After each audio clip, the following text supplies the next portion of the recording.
Hello friends, I am the Anti-Terrorist. Thank you once again for all of your messages of support, your emails and your questions. Speaking of questions, I've been getting questions from skeptics, which from my point of view is a very good thing because it means people are at least engaging their intellect and looking for answers.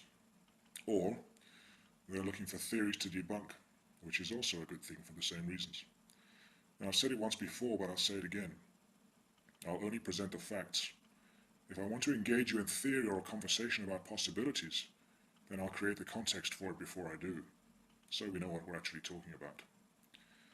Now, in this broadcast, I'd like to address a question sent from a skeptic.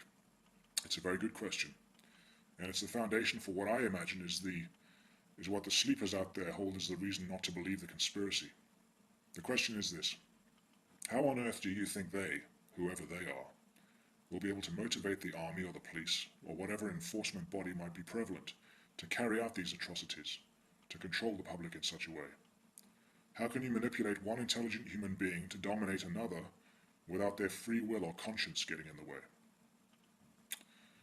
Well, we'll address the they in a future broadcast, but it's the how I'd like to look at here. Now, you only have to review the power Hitler had over his own forces and populace to realize it's entirely possible. Diesem Deutschland Dienst tut, wird heute Deutschland in stolzer Freude In the 1930s and 40s, the world witnessed and almost succumbed to the horrors of fascism. By this man's command, war spread across continents.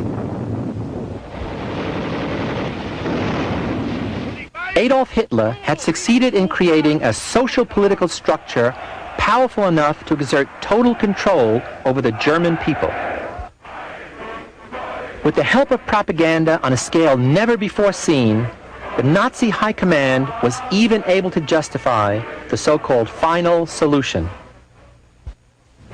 Inevitably, social psychologists began to wonder how dictators could transform rational individuals into blindly obedient masses. But to clarify the process, I'd like to show you some footage from experiments that took place under controlled conditions. The ultimate conformity. 195 volts. Total blind obedience to a leader was elicited in a controversial laboratory experiment by this researcher, Stanley Milgram, a former student of Solomon Asch. Milgram wondered whether the evil deeds of the Nazis were the result of their personal defects, or whether anyone has the capacity for evil if the situation is powerful enough. In 1961, when Hitler's henchman Adolf Eichmann was standing trial for war crimes, Milgram wanted to find out how far ordinary people would go in obeying orders. Would they, like Eichmann, execute strangers if they were told to?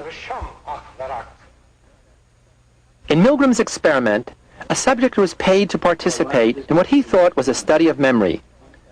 He was asked to play the role of teacher, helping someone improve his memory. You want to step right in here, learner, and have a seat there. You can leave your coat on the back of that chair, if you will, please. Take it right off. Guiding the subject was the experimenter in the lab coat, who acted as the legitimate authority in the situation. Right up to the counter. Both the experimenter and the man being tested as the learner were part of Milgram's team. And how was the subject supposed to help the learner improve his memory? By delivering electric shocks as punishment for every mistake. This machine generates electric shocks, and when you press one of the switches all the way down, the learner gets a shock. The shocks began as mild, but they had to be increased with each era until they were potentially lethal. Although no shocks were actually given, the teacher subject was made to think he was punishing the learner. Let me out of here. You have no right to keep me here. Let me out. Let me out of here. Let me out. Continue, please. Let me out of here. My heart's bothering me. Let me out. Let me out. Responsible for it. Red.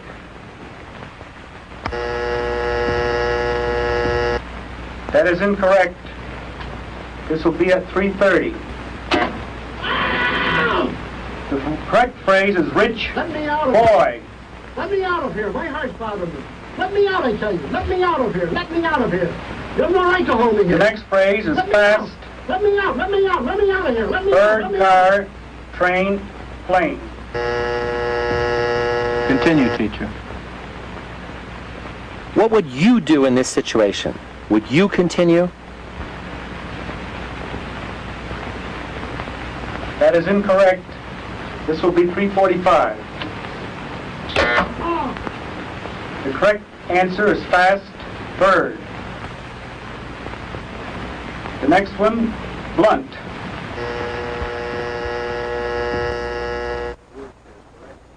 At the time, 40 experts were asked to predict the performance of the subjects. They estimated that most would not go beyond 150 volts, and only 1 in 1,000, the sadists, would go all the way to 450 volts. In fact, 2/3 of the subjects went all the way. While many of them objected, the majority did not disobey. The experiment requires that you continue teaching. I asked Stanley Milgram how many of the subjects who quit the experiment ever got up to help the learner without first getting the experimenter's permission. He said, not one, not ever. So blind obedience is not limited to the fascist mentality. It's part of the basic human condition, brought out by situational forces. Hundreds and hundreds of subjects obeyed the experimenter, men and women, young and old.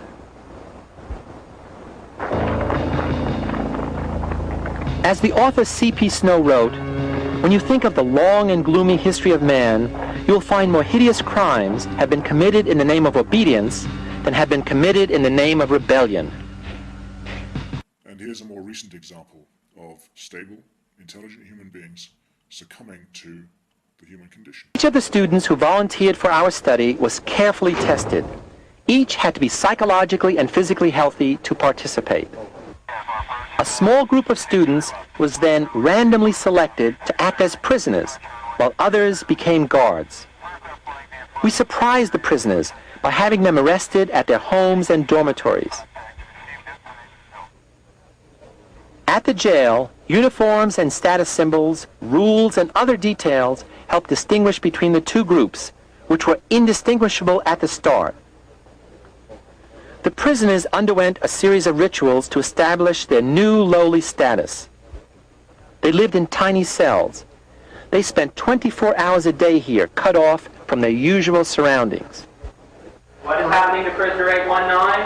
Prisoner 819 is being punished, Mr. Correctional Officer. Let's hear it 5 times. Make sure you remember it. Prisoner 819 is being punished, Mr. Correctional Officer. Down. Up. Down. The guards, however, only worked 8-hour shifts and returned to their normal routines as students when off the job. Up. 546. These aren't belly rolls. These are push-ups. Keep that back straight. Down. What do you think you are? What happened surprised everyone, including me. The illusion became the reality. The boundary between the role each person was playing and his real personal identity was erased. Just fine, Mr. Correctional Officer. Now keep it straight. Nice boys became brutal guards. Healthy kids got sick. Get in that traffic then. Active ones became passive and zombie-like prisoners. This is unbelievable! They took our clothes. Hands off the door. They took our bed. Hands off the door. Lift your door. Get up. The situation became so overpowering that many of the prisoners developed extreme stress reactions and had to be released. Take your bed and your clothes and prison. But no one ever said, I quit the experiment. They had lost all perspective. You come over there. Should I act it out, Mr. Correctional Officer? You should act it out. You be the bride of Frankenstein, and you be Frankenstein. I want you to walk over here like Frankenstein and say that you love 293. What kind of guard would you be? Sadistic or supportive? Would you be a conforming prisoner or a heroic resistor?